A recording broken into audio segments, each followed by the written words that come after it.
raising an alarm bell, but I do think it's time for some caution. No reason to think there'll be a correction soon, but the point is that things are expensive. They may go on to become more expensive, but the fact that they're expensive, it should not be lost. Oaktree's Howard Marks delivers a reality check, warning that stocks are so expensive, a bubble may be brewing.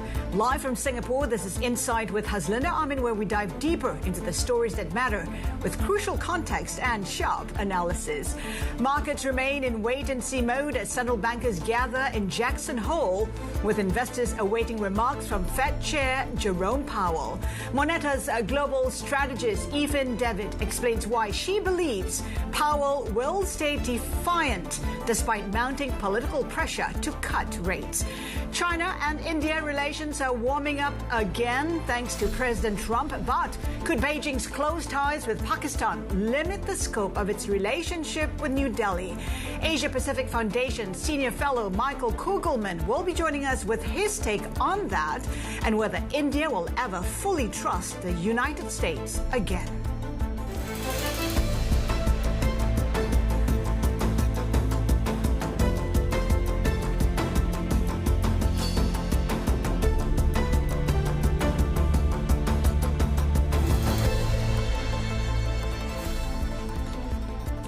Our top story, markets weighing a rotation out of mega-cap U.S. tech stocks this week on concerns the steep AI-fueled rally since April has gotten too expensive too quickly. Markets have priced in a stimulative Fed rate cut as soon as September, with investors keenly awaiting Fed Chair Jerome Powell's Friday speech in Jackson Hole. The U.S. market certainly looks expensive to Oaktree Capital co-chairman Howard Marks, especially in tech. Marks warning in an exclusive interview that all this investor exuberance has him seeing early signs of a bubble. Fluctuations of the market are mostly related to psychological fluctuations, and people go from neutrality to liking stocks, to liking them a lot, to liking them a ton, to liking them too much. And that's the continuation that creates bubbles. And, we're probably in the early days of that. Let's get market insights with our next guest, who has over 2 decades of financial industry experience. Aoifinn Devitt is Senior Investment Advisor and Global Market Strategist at Moneta, an investment advisor with $42 billion in assets under management. Aoifinn, good to have you with us. It does sound like we're having AI jitters, warranted or not? I think this is very much warranted in that we've been raising the alarm bell about the increased concentration of markets now for some time. We've been looking at the increased volatility in the stocks that are driving markets and the very high valuations that have suggested that these top 10 tech stocks really are a law unto themselves, immune from tariff news, immune from the economy slowing. We've had this very strong moat around many of these companies and strong commitment to CapEx, and really no uncertainty about the AI spending until now, because now the question has been raised about essentially the efficacy of some of these AI changes and whether that will affect some of the spending. And I think it is a salutary development that there's been a little bit of a reality check here. Whatever is going to be difficult because we're seeing this intra-stock volatility. And when you look at like a stock like Palantir falling by up to 10% in a day, that is the kind of volatility that this concentration will bring. So the pain point for this AI rally is the CapEx, trillions of dollars of CapEx. I'm just wondering what's changed. I mean, we knew that companies are spending so much, investing a lot. What's changed? What's different now? I think there was an assumption that this was a one-way trajectory. The hockey stick of AI spending would continue and that nothing could get in its way, not even consumer sentiment, not scaling back on the part of companies. So this was an arms race that everybody had to be participating in. And that if you weren't a big top 10 tech player, you would still nonetheless still be purchasing some of this AI, and it was really a one-way trajectory. I think that is now changing because we really haven't seen the proof of the pudding yet for all of this spending. And there's probably a little bit of concern, especially around the Meta news today, putting a freeze on AI spending and really taking stock of some of these multi-billion-dollar packages that they've been announcing around employment there. And I'd say that that is what's giving some pause. And of course, we had an MIT report suggesting that 95% of organizations have had zero returns when it comes to their Gen AI investment. The thing is, I'm wondering, is it contingent on NVIDIA? Because if NVIDIA comes up with strong numbers in its earnings, as is expected by the market, might the rally continue? I'd say it's interesting. I think NVIDIA is certainly one component of that, but we have to look at the entire supply chain and look at where exactly will the demand come from. And interestingly, in this whole good news is bad news scenario, if AI is not in fact showing the efficacy, that actually is good news for employment, because we've been wondering whether employment would be affected by this AI replacement factor. So in a way, it's very complex systems thinking that's needed when we look at the whole AI trajectory. So NVIDIA, we know, is on target, it seems. It has the first mover advantage. It's already breached the 3 trillion barrier. Will it be the first 10 trillion market cap stock? That seems to be breaking away. And certainly there will be volatility in that stock, but it will be a harbinger for the other stocks in the complex. I'm not so sure that necessarily good fortunes and earnings from them, because they did show that in their recent earnings statement, will necessarily be mutually exclusive from having this deterioration of the outlook for AI elsewhere. So, fair to assume that we're seeing a rotation out of tech right now, but not a correction, correct? I'd say that's right. We're seeing a little bit of taking stock, taking profit. There has been a huge run up. We've seen new records been breached just when we have some quite, I'd say, middling news on the economy. In a way, we've had the employment news. We know the consumer is hurting. We know that the other 493 stocks are actually probably really decent valuation. There has been this bifurcation in markets, a breaking away, a very beta-driven macro trade, essentially, for the top 10 tech stocks. And that's been difficult for active managers to participate in that, to add alpha, to deliver value relative to an index. It's been a very beta-driven market, and investors have not wanted to be out of that. But I'd say we're seeing a rotation now into the other sectors, the other cap sizes, and perhaps out of the US as well. If the sell-off continues, we'll see a correction. At what stage do you think? What will prompt that? It's hard to say. I'd say we're going to continue to see this FOMO in effect. And essentially, tech stocks, even though they're now more volatile, as we said, with dropping up to two digits in a day at times. If we're seeing that more volatility coming from tech stocks, it is going to be a different kind of trade. However, tech stocks have been almost a safety trade in some way, because it's been difficult to be out of that. So I'd say if tech stocks are still a safety trade, FOMO will take over when it comes to investor sentiment. They will want to be participating in growth. They will not want to be out of there. And some of the defensive sectors have just been a lot less interesting. And these have been the sectors that have been showing much more erosion of margins, much more effect from tariffs and from other essentially macro factors that have not been affecting the tech stocks. So I'm not sure we're going to see a major rotation, because we have that technical factor in the sidelines, that we have cash seeking a home, seeking returns, seeking growth, and fixed income may not be the place to put that cash when investors know they need to have return.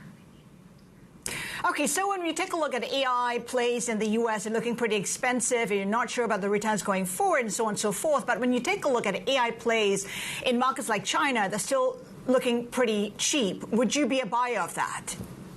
I'd say yes, definitely. Diversifying our portfolio globally has always been our mantra, and we have not in any way lost conviction in that, even though American exceptionalism has been the story, certainly of the last 18 months.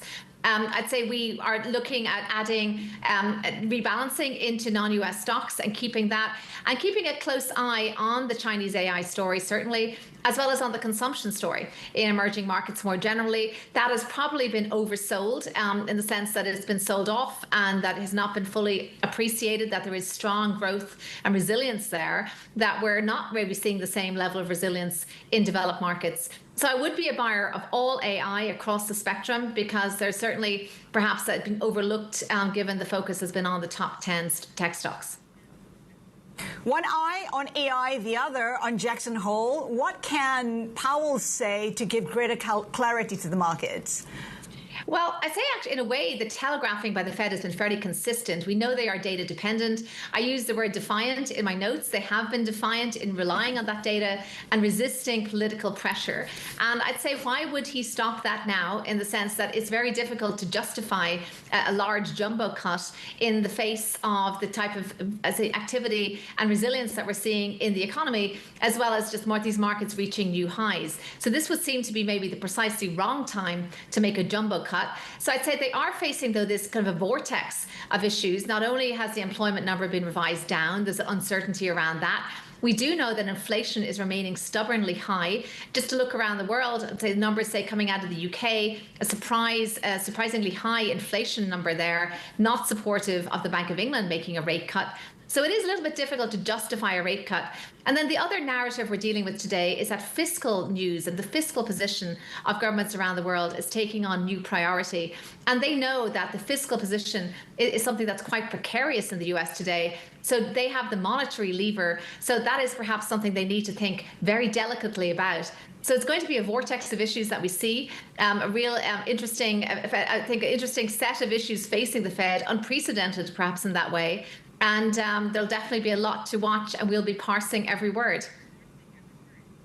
And of course, Aoifinn, we know the Fed remains data-driven. When you take a look at the Fed minutes, it does say, like, officials are more concerned about tariff inflation as opposed to economic slowdown. But some suggest that perhaps data is pretty much dated. What's your take on that, and how that may influence what the Fed does and what we hear from Jerome Powell at Jackson Hole?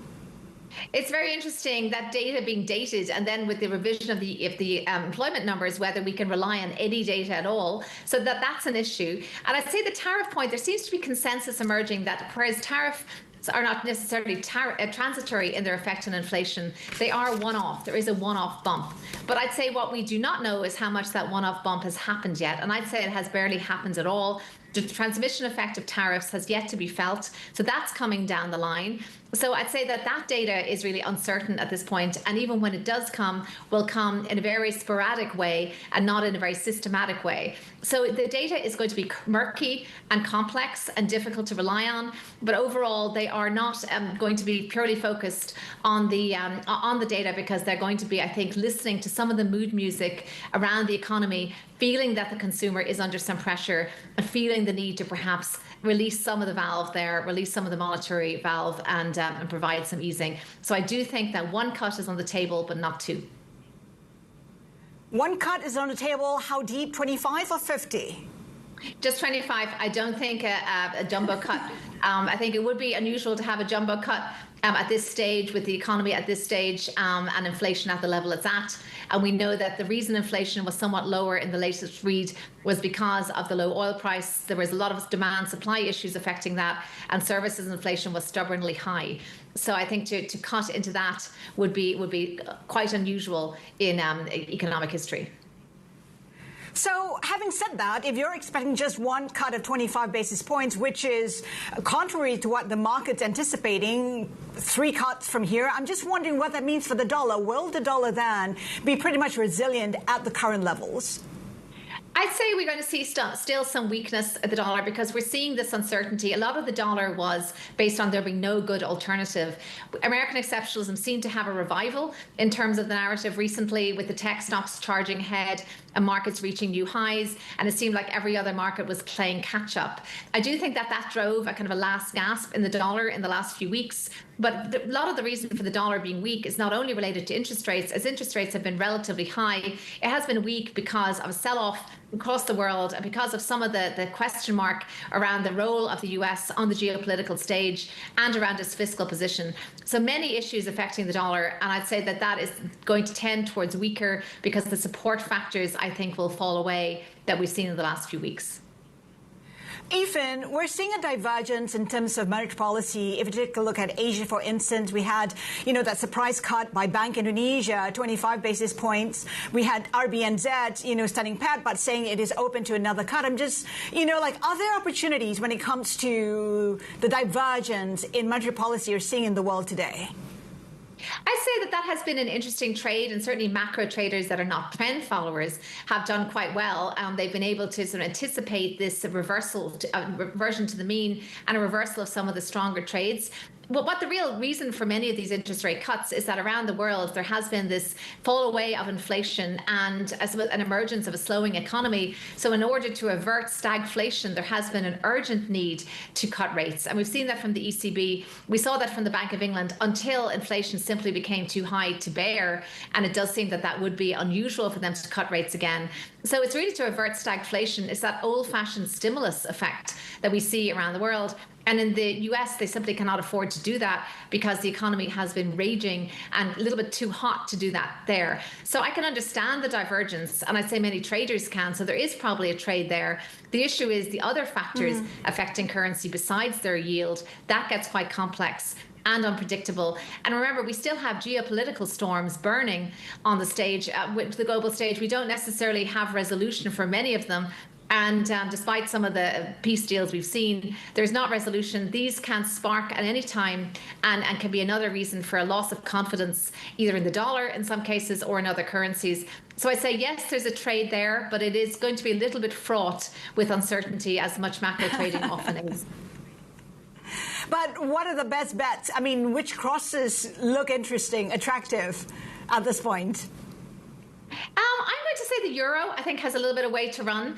And I wouldn't vote against the US or bet against the US dollar at this stage either. The US dollar, given this American exceptionalism, despite the fact that we've had this fall away in tech in the last few days, the stock markets really are breaking away from the rest of the world, reaching these new highs. So I would not be short the dollar, but I do think that the euro has been underestimated for a very long time. Aoifinn, great perspective there. Aoifinn Devitt, Senior Investment Advisor and Global Market Strategist at Moneta. Still to come, we'll hear from the HKEX CEO, Bonnie Chan, after the exchange operator posted record profit as international investors return to the financial hub. And here's some live pictures of a parade in Lhasa, Tibet, as Chinese President Xi Jinping made a rare visit to mark 60 years since its establishment as an autonomous region. She's calling for advancing infrastructure projects in the region, including a $167 billion mega dam and the Sichuan-Tibet Railway. Keep it here with us. This is Bloomberg.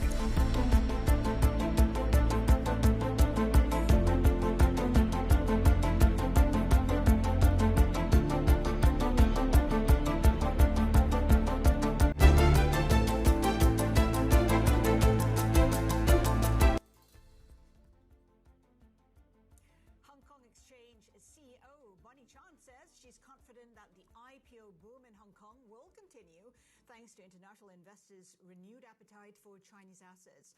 Chan also told us how the exchange plans to sustain its strong performance following a record profit in the second quarter. You know, what really stands out for me for this quarter is the fact that it's riding on a pretty sustained momentum. If you look at our results, this is actually another set of record half-yearly results.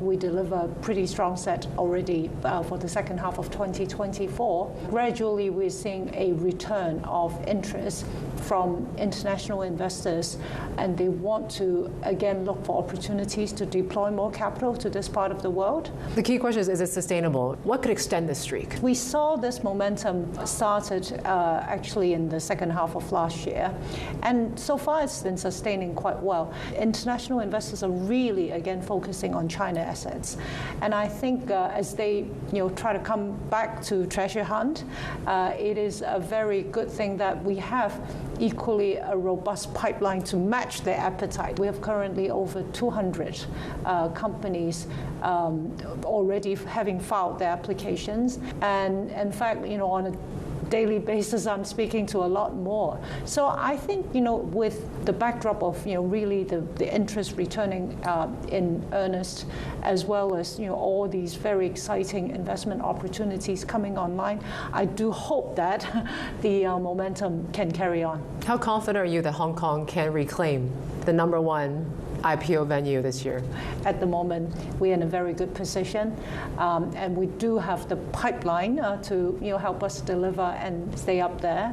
But to me, the more important thing really is to make sure that we are able to support the fundraising needs of these companies. And this year, I keep talking about the IPO pipeline. We also need to look at the follow-on fundraising, which in fact has raised more money than the IPO proceeds. So year to date, we have raised about $16 billion, close to 17 for by way of IPOs. But we have actually more than $40 billion raised by companies already listed on our exchange. So long as we continue to support the fundraising needs of these companies, we continue to improve our listing framework. Are you still doing a lot of marketing, or do you think companies are starting to come to you now? Well, I think both. I mean, companies certainly, I think, saw how well we've done in the IPO space. And so I think on the average, I probably meet 2 to 3 companies per day. And I want to expand the universe a little bit. I think it's very encouraging that in the past few months, we have seen an increased appetite of companies beyond just the mainland China wanting to pick Hong Kong as their listing venue. So year to date, we've listed companies from Thailand, from Singapore, and there are more in the pipeline. So I certainly will do more in terms of this marketing activity. There are those out there that do call this recovery you're seeing as something that's made in China. Mm-hmm. That what you're seeing in terms of the pipeline has been really driven by government policy, geopolitics. Well, first of all, I don't think I'm surprised. I mean, just considering that China is the second largest economy of the world, and it's capable of producing so many exciting companies which investors around the world want to invest in, right? So to me, it's natural and totally understandable, this made in China phenomena. But that said, given that Hong Kong is an international financial center, and we stand in the middle as a super connector between mainland China and the rest of the world, what I would like to see is to really continue bringing more participants into the universe. HKEX CEO Bonnie Chan speaking with the China Show co-anchor Yvonne Mann. And some more corporate finance stories we're tracking. Bloomberg has learned that Temasek is considering one of its biggest organizational overhauls in years to boost returns and efficiency. Sources say Singapore's state-owned investor may divide its business into 3 arms, focused on domestic, foreign and fund management investments. The move would fundamentally restructure the 51-year-old giant amid rising pressure to deliver higher returns and streamline operations. And Bloomberg's been told that Citi hired a law firm to investigate complaints about the behavior of its wealth management chief, Andy Sieg. Sources say Sieg has drawn complaints from current and former staff, accusing him of intimidating and unfairly sidelining employees since joining the bank 2 years ago. We're told the inquiry has been completed, but Citi declined to comment on its outcome. Coming up, a busy week for Chinese Foreign Minister Wang Yi takes him to Pakistan after high-level talks with India and Afghanistan. We'll discuss the region's shifting dynamics with the Asia Pacific Foundation's Michael Kugelman. Keep it here with us.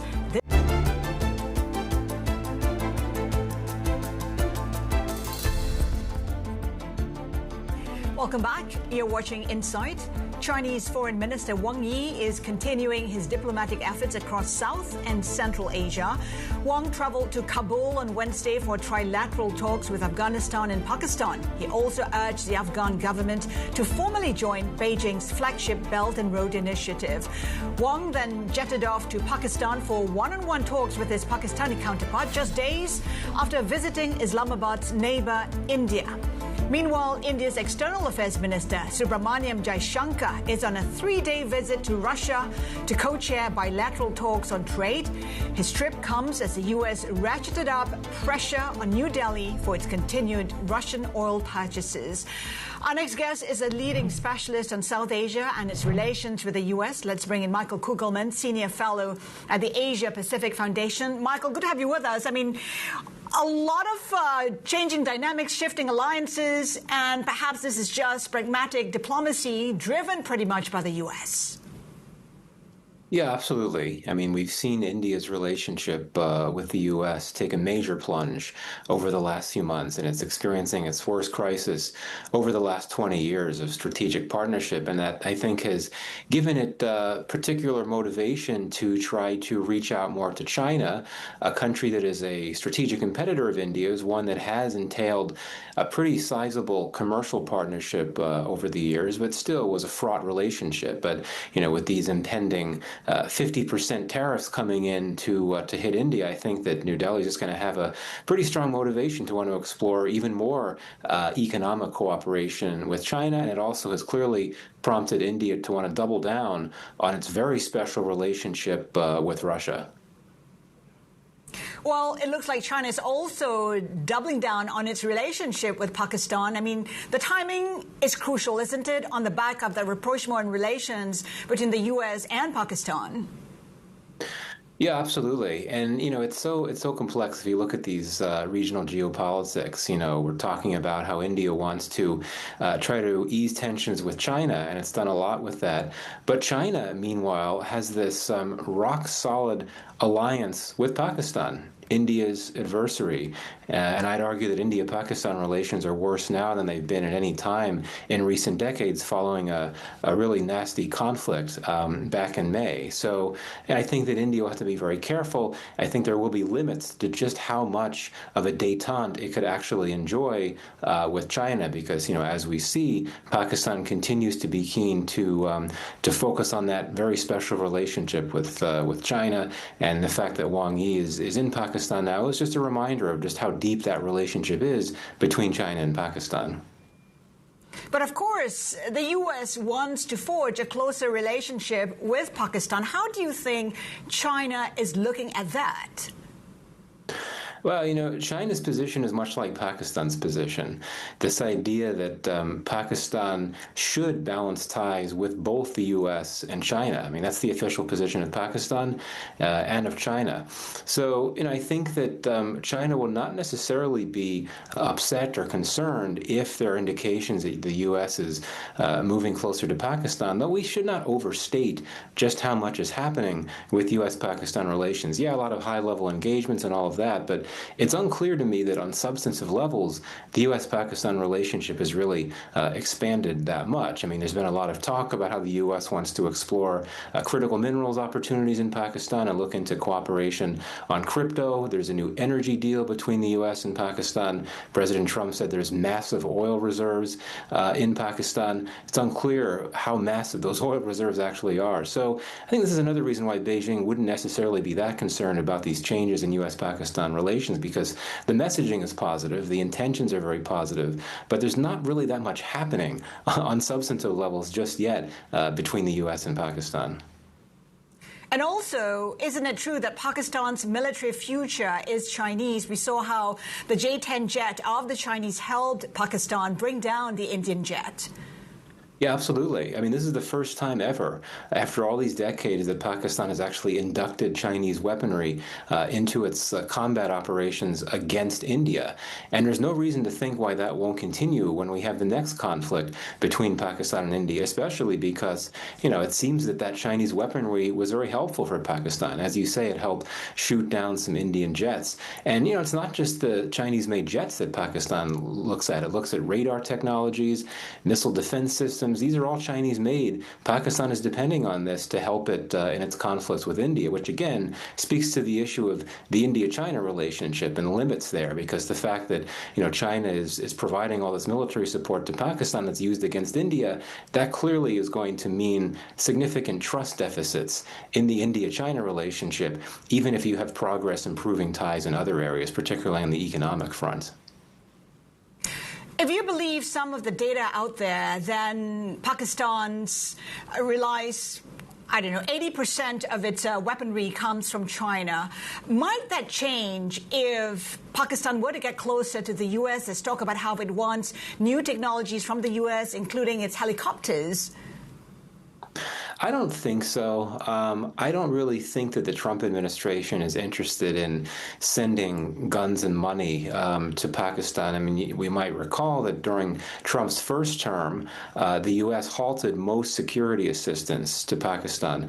I don't think the Trump administration has any interest in unfreezing that assistance. It feels that it could work with Pakistan in other areas. There is some interest in the part of the U.S. to work with Pakistan on some counterterrorism issues, particularly with Pakistan helping the U.S. track down Islamic State terrorists in Pakistan that have threatened the U.S. But that actually has already happened. There's been at least one case where Pakistan helped the U.S. apprehend a terrorist that had killed American troops in Afghanistan. That was done without any new U.S. security assistance or weaponry being sent to Pakistan. So I think that Pakistan's reliance on Chinese arms will continue, if not increase. But Pakistan is looking elsewhere. I mean, Turkish drones, for example, were used by Pakistan in the Pakistan-India conflict. So, Pakistan, like India, has been able to diversify its sources of arms suppliers. But I don't think that Pakistan is going to be looking to the U.S. for that. It would like to see that from the U.S., but I don't think the Trump administration is interested right now. How crucial has China's Belt and Road initiative been for Pakistan? We know that it is relying on China for a lot of its infrastructure. In fact, we're talking about a 2,000-mile road rail pipeline network across the country that will be built by China. Yeah, I mean, the Belt and Road Initiative, the China-Pakistan Economic Corridor, as it's called in Pakistan, it started off well in terms of getting a lot of electricity on the grid, a lot of infrastructure was built, but momentum has really slowed over the last few years, mainly because of security concerns that China has. Terrorists have attacked and threatened Chinese projects, and in some cases Chinese workers in Pakistan, and Beijing feels that Pakistan has not done enough to ease those concerns. I would argue that Pakistan's economic stress, which has eased in recent months, has also been a bit of a limit on that, in the sense that I think neither side was comfortable starting new projects associated with BRI in Pakistan. But there is a pretty good legacy in the sense that the early phase projects of BRI in Pakistan were actually fairly good, but I think that its CPEC has lost its luster in the sense that we haven't really seen much progress there in more recent times. When it comes to relations with the U.S., India's always looked at itself as the indispensable partner. It does seem like Pakistan is adopting the same kind of tone. What leverage really does Pakistan have when it comes to relations with China? Is it really about, critical minerals and oil, or is it more than just that? Well, if you look across South Asia, there's only one country that is formally an ally of the U.S., and that is Pakistan. It has the status of non-NATO ally. India doesn't do alliances, so it's not an ally of the U.S. So, Pakistan has that status, but the U.S.-Pakistan relationship doesn't function much like an alliance. There's a lot of mistrust. There's really not that much cooperation on substantive levels. But I would argue that Pakistan has very successfully pitched itself to the Trump administration as a useful partner on the issues that interest the Trump administration the most globally, and that includes critical minerals. This is something that the administration wants to tap into, not just in Pakistan but in many other places. Same with crypto. Pakistan has tended to project itself as an important country strategically because of its location, its large population, all these young people with markets that help there. But the Trump administration is not interested in strategic arguments. It's much more focused on commercial opportunities and transactionalism. But I think that Pakistan has played to those focus areas very well to this point. But might it be a tactical play for the U.S. as well? It could force India to perhaps make greater concessions in trade negotiations? No, absolutely. This is a critical point. Many people have been wondering, how did the U.S.-Pakistan relationship suddenly become so good? Why is the Trump administration signaling positively to Pakistan? And absolutely, I think that could be one factor, that it's meant to be a pressure tactic on India to try to compel India to make more concessions to the U.S. And that certainly would entail importing less Russian oil and also reducing some of its tariffs, opening up access to sectors that it has not yet been willing to open up to the U.S., like agriculture. Very politically risky move to do something like that. So, I think that there might be something to that as well. I'm wondering how India is looking at all the changing dynamics. Is there a sense that perhaps India is losing its South Asian allies to others? Yeah, I mean, India has always prided itself on its strategic autonomy, where it balances relations with many different countries, including countries that are rivals with each other, such as the US and Russia, the Israelis, the Palestinians, the Saudis, the Iranians, and so on. But I think that the strategic autonomy policy is really being put to the test because the Trump administration is pressuring India so much and is actually punishing India with tariffs because of its relationship with Russia. And India has never really faced a situation like this. But I would argue that India is not going to bow down in the face of this pressure. I think it's probably going to double down on its relationship, with Russia, and hope that eventually things can blow over with the U.S. and that tensions will ease. I mean, this has been its guiding foreign policy all the time, every year, since its post-colonial independence. It's not about to change that. But India is dealing with challenges. Pakistan, it's got tensions with Bangladesh because of political changes there. And of course, the China factor. India continues to struggle to deter China and potential Chinese provocations on the very long disputed border. So India's got a number of headaches to contend with in its neighborhood. How can and how will it build its relationship with Russia, which goes, ways back? Yeah, I mean, it's a special relationship, and you hear Indian officials very frequently saying that there's never been a crisis in this relationship. It's always very stable and smooth. And, the insinuation there oftentimes is that that's in contrast to the U.S., which cannot be a trusted partner. So the interesting thing is, before the Russian invasion of Ukraine, India was not importing that much energy from Russia. Its share of arms imports from Russia was starting to decline relative to that involving the U.S., France, and Israel, India's other main arms suppliers. But now, with everything that's happening, it's going to drive India into Russia's arms, which is not a surprise because it's already in Russia's arms. But it gives India an even greater motivation to focus on ensuring this relationship stays strong, stays stable. If nothing else, to hedge against the uncertainties about what could be coming with the U.S.-India relationship and hedging against the unpredictability of President Trump himself. Michael, as you take a look at this region, I mean, given the changing dynamics and, I guess, shifting alliances, what are you looking out for? What are key themes or risks, perhaps? I think that for me, a few things I'll be looking for very briefly. The U.S.-India relationship is in a tough position. There's a good chance that Modi and Trump will be able to meet at UNGA, the UN General Assembly meetings next month in New York. If they're able to meet and clear the air, that I think could be a huge step toward getting the relationship back on track.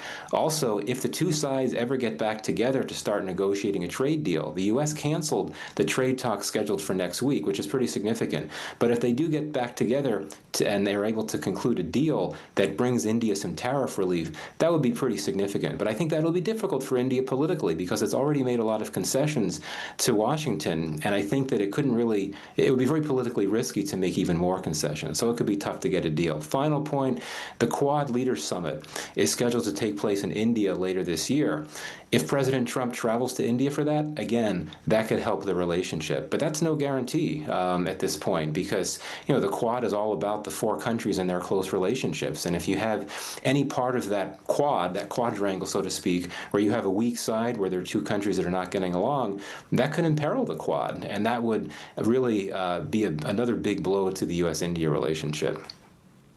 Final question, the risk for the South Asia region right now? Well, I mean, I think that you have to look at the tariff issue. And, many of India's neighbors, or there were 4 South Asian countries that were hit with tariffs. And they were all hit with tariffs that were lower than India's. India's are much higher. But, these are fragile economies. If you talk about Bangladesh, Pakistan, Sri Lanka, any type of a new tariff could be problematic for the economies there because they're fragile and because they all depend heavily on U.S. markets as export destinations for their products, mainly textiles. And this is across the board, India, Pakistan, Bangladesh, and Sri Lanka. So seeing how those fragile economies are able to withstand these tariffs, that'll certainly be something to watch. Michael, always a pleasure to have you on the show. Michael Kugelman, Senior Fellow at the Asia Pacific Foundation. Let's do a check on Indian markets as they open, as it kicks off its trading day. Of course, we're looking at the Sensex. That is in the green, currently up by 0.3%. The Indian rupee trading at 86.96. Focus for the markets as a whole generally is, of course, Jackson Hole and the signals that may come when it comes to the outlook for monetary policy. Still to come, Baidu's quarterly revenue falling the most in about 3 years as it struggles to make money off its big AI push. We dig into the numbers next with Bloomberg Intelligence. Keep it here.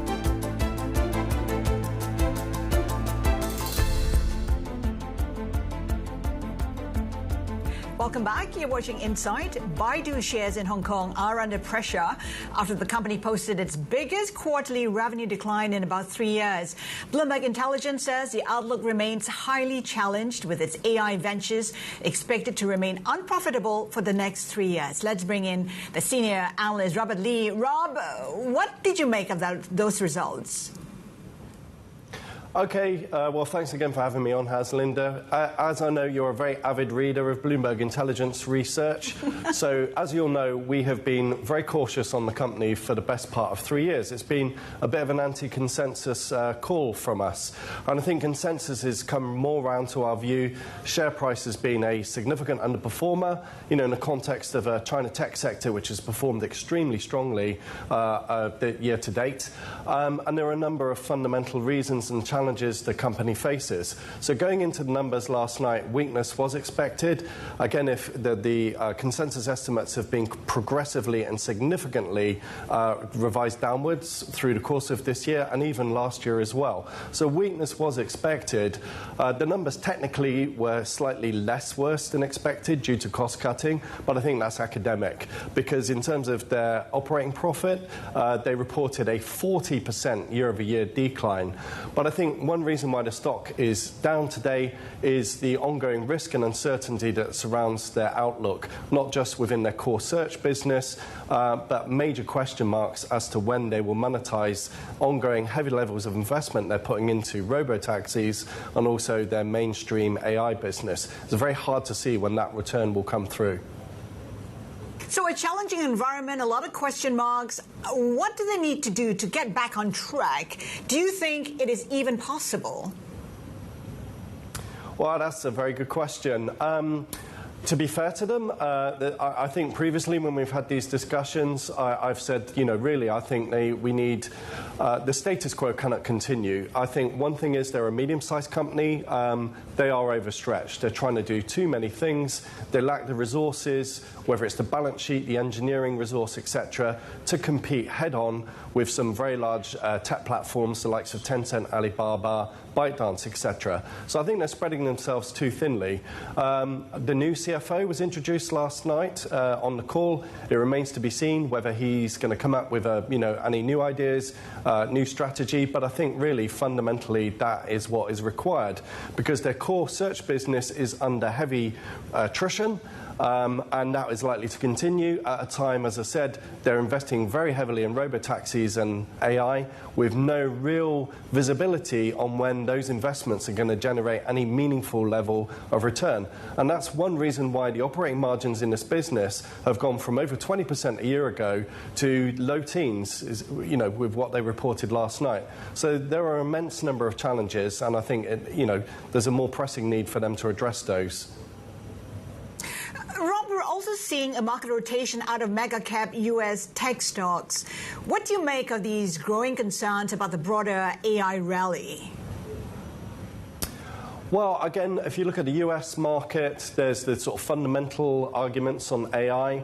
And I know before we came on air, we talked about the recent MIT report that made some headlines over recent days. I think based on a survey they did of businesses who were employing AI or had various ongoing AI projects, I think only 5% of them were making a meaningful return. 95%, in other words, had got nowhere. So I think that, again, echoes something that we've been saying here in the Bloomberg Intelligence team in China, that the route to monetization for many of these AI companies outside NVIDIA outside the cloud companies remains, extremely challenged. But also looking at the Nasdaq market, obviously it's been on a high. Valuations arguably, in historic terms, are very stretched at the moment. There's a lot of very high expectations being priced into markets. Also, some of that ties into the view on the Fed and what the Fed may do on interest rates. And given this is a high beta sector, obviously short-term money is going into the stocks on the back of that. So I think there was a pretty strong argument for profit taking on the back of this, with the catalyst being these question marks raised about the monetization outlook for AI companies, in the software sector. So again, what's the justification for the big tech platforms to be spending tens of billions per year, with Microsoft, if I remember off the top of my head, looking to spend something like 85 billion in capex this year, at a time when their monetization, although it is coming up, remains at a relatively low level, and the visibility they have on generating a more meaningful return remains quite indistinct, I would argue. So given the argument, Rob, in 20 seconds, could that rotation turn into a correction? I guess it all depends on risk appetite, and then risk appetite is underpinned currently by expectations on the Fed, and with Jackson Hole, etc., we'll get more visibility on that front.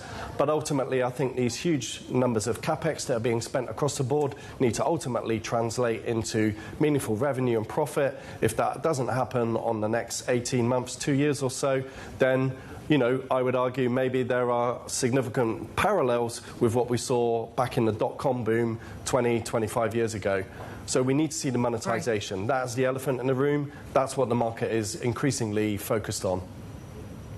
Rob, thank you so much for that. Bloomberg Intelligence Senior Analyst Rob Lee. And of course, I am a fan of BI. And a reminder that Bloomberg Tech Asia returns tomorrow with humanoid robots taking center stage. Tune in Friday at 8:30 a.m. Hong Kong time on Bloomberg Television. That's 8:30 p.m. if you're in New York. Keep it here with us.